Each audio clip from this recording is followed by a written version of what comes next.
Mishnah says, Atiu Mishamshin Asarav, Omnas L'Kabel Pras, we shouldn't serve our master to do a labor in Torah in order to be rewarded, to receive honor. But we should serve our master, serve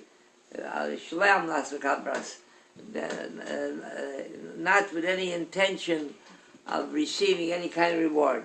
Do it because you're doing for Lishma, L'Shem Shomayim, you're doing it for idealistically, for genuine purposes.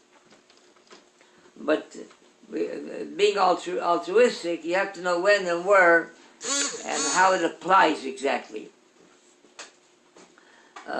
They were in Eretz Yisrael, in Yerushalayim, Jerusalem. They wanted, one community was in desperate need of a mikveh.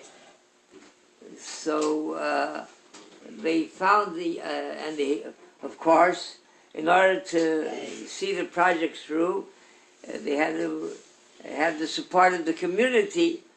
So they found a gentleman, a young man, who was dynamic and capable, a good salesman, a promoter, and they approached him that he should undertake the job of raising the money to build the mikveh. So he told them at the same time, they said, of course, we don't expect you to give away your time without being paid for it. We definitely want to pay you for all the time that you spend. He said, oh, no, heaven forbid. He says, a mitzvah like that, the community needs a mikveh. He said, I should expect some kind of reward to get paid. He said, I wouldn't hear of it. I want to do Lishma, L'Shem Shomayim, for the sake of heaven. I don't want any kind of reward.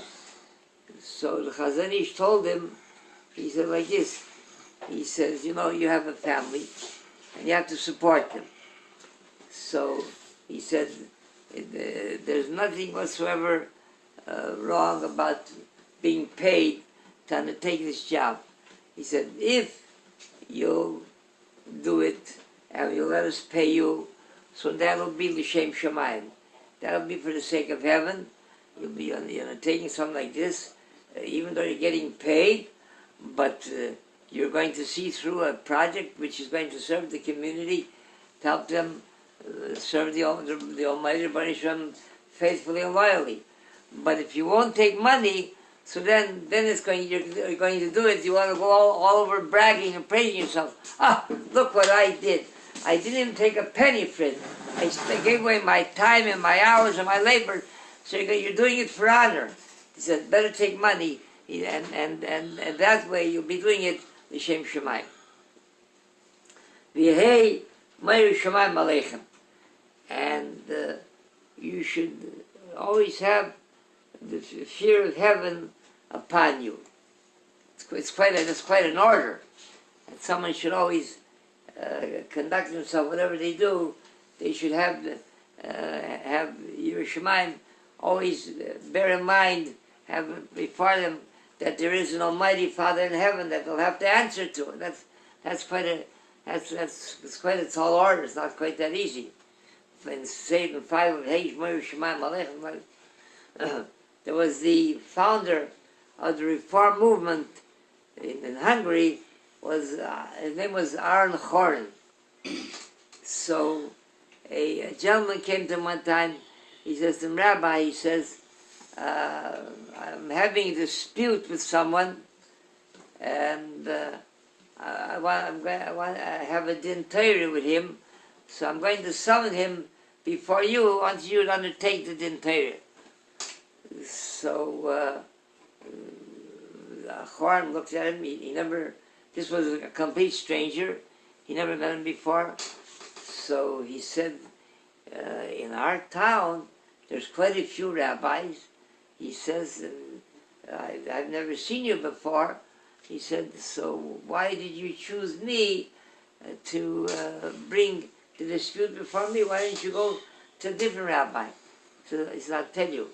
He said, it's because the one that I want to summon before you is the Almighty, the Rabbi Shalom. He said, I have a lot of kindness to the Rabbi Shalom. I have a lot of complaints to the Almighty. He says, the other rabbis here in town, he says, I won't get a fair shake, a fair judgment, because they're afraid of him. He said, but you're not afraid of the Almighty, he says. So he said, but I know I'll get a fair shake. That's all I'm calling for you.